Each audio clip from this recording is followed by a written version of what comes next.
Hey guys, I'm going to keep talking about this game here and where it's been going lately. If you haven't seen parts 1 and 2, you should go back and check that out. A link to part 1 is posted in the video description down below. This video will cover the conclusion of the world building Braunstein, or Godstein as we're calling it now, or I saw a post on Twitter calling it a Gingerstein maybe? Yeah, so we can call it that, I guess. Along with the ways that the gods are continuing to affect the world after it's over. If this is the type of content you are here for, please be sure to like, comment, and subscribe to my channel. It helps me out a lot, so I'd really appreciate it. In parts 1 and 2 of this series, I covered how my players each created gods that combined 2 random domains. They created their gods, lore, alignment, and everything else about them and based it on their combination of domains. Then we staged a Braunstein-style LARP or wargame to determine the state of the world, which would carry over to the start of the D&D campaign. One question that I got in the comments that I wanted to address in this video is the different wonders that I placed in the world for the players to find. I made a list of 5 of them and placed them on random hexes. They were the Weatherstone, the Fountain of Youth, the Healing Gardens, the Dream Grove, and the Arcane Well. I didn't really stat them out or give them any obvious in-game benefits. I figured those would be explored as they were found. The player controlling the spider goddess Creek Thee ended up with 3 of the 5 wonders, and the other 2 went to 2 more players. Kepperzal, the goddess of the hells and light, claimed most of the south here. The spiders and the gnomes were sailing the seas, and the humans devoted to Mortir, the god of death and taxes, were headed south towards the mountains to escape the vampire scourge of the north. A reminder of the gods, real quick. I have Kepperzal, the goddess of light and infernal domains, so light and the hells. She was in control of the tieflings. I had Creek Thee, the goddess of chaos and arcana. She was in control of the Arachne, or the Arachno-capitalists. Mortir, the god of death and commerce, or death and taxes, as he likes to say. And he really controlled most of the humans. We had Ognir, the god of forge and spirit, and he was in control of the dwarves.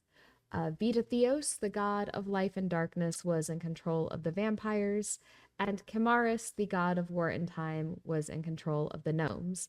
Again, my players made these gods, they created the lore for them, and the combination of domains was randomly chosen. They picked 2 out of 3 drawn.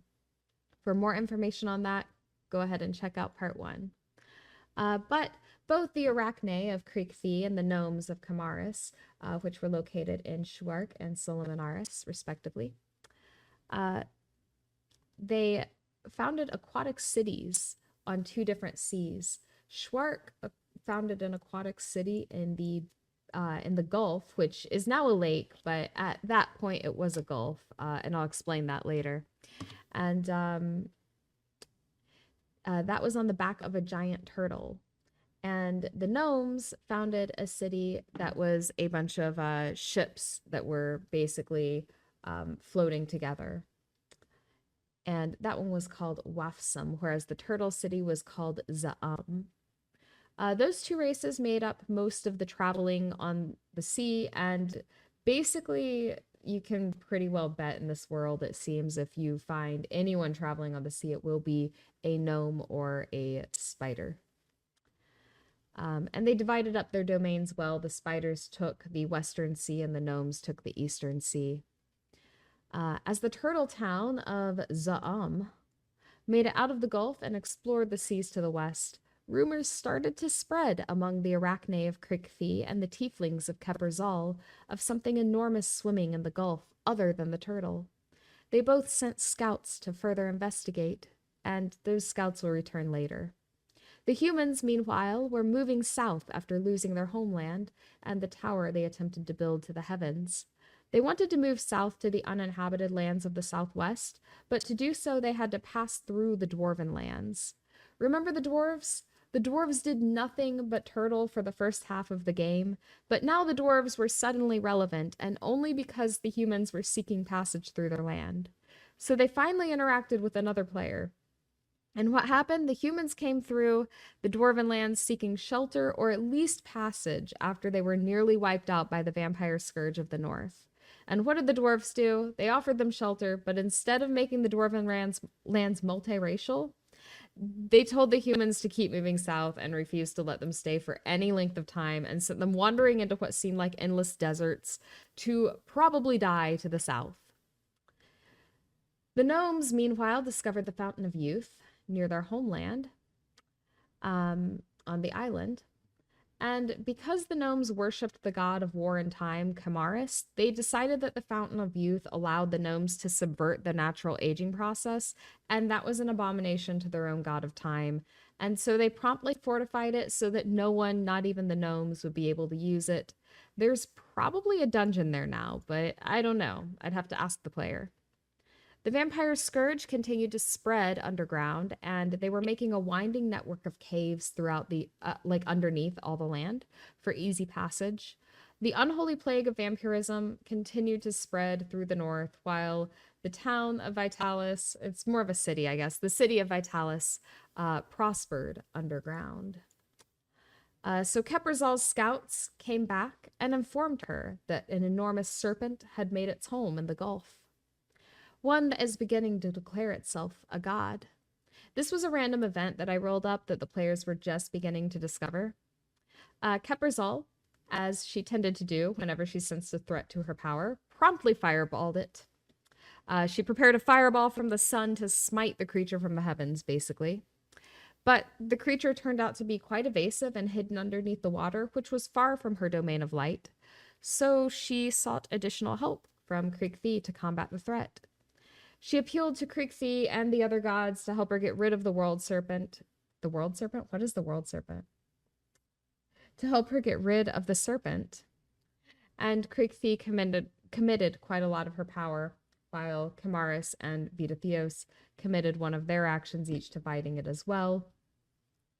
As this was happening, Creek's spiders were sailing on the back of a giant turtle as they happened to find the arcane well, which was a seemingly endless source of magic.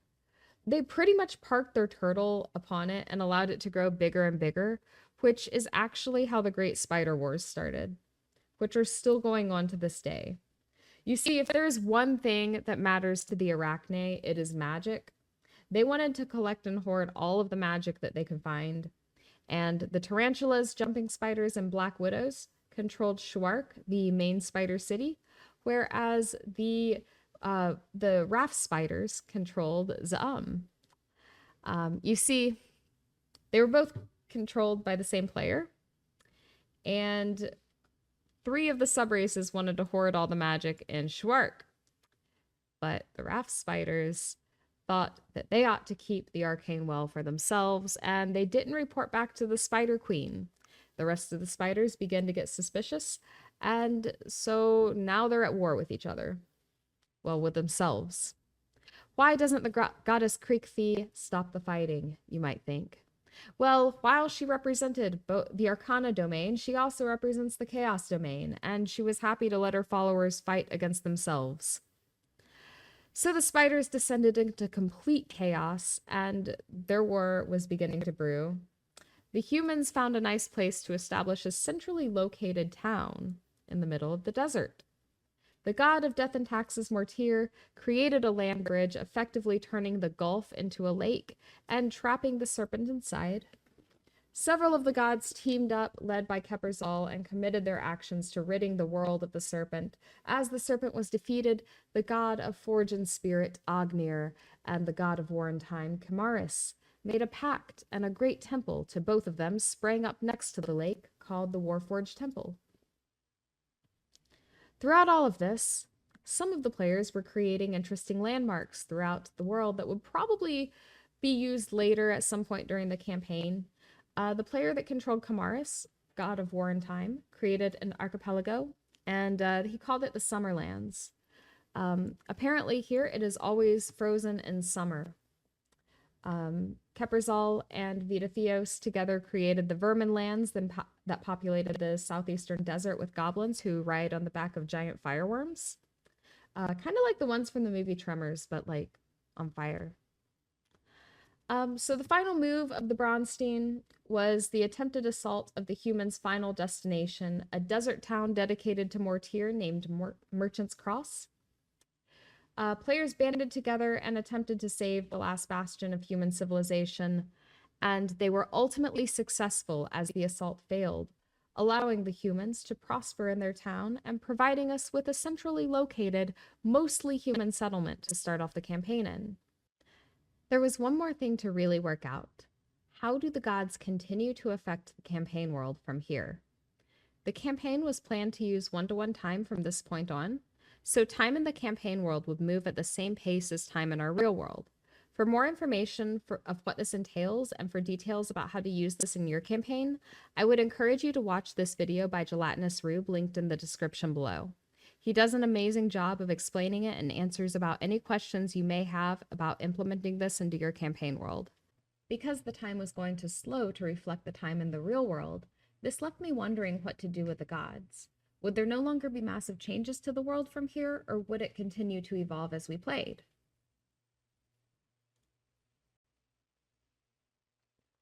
What I came up with was a system of monthly actions, and it worked like this.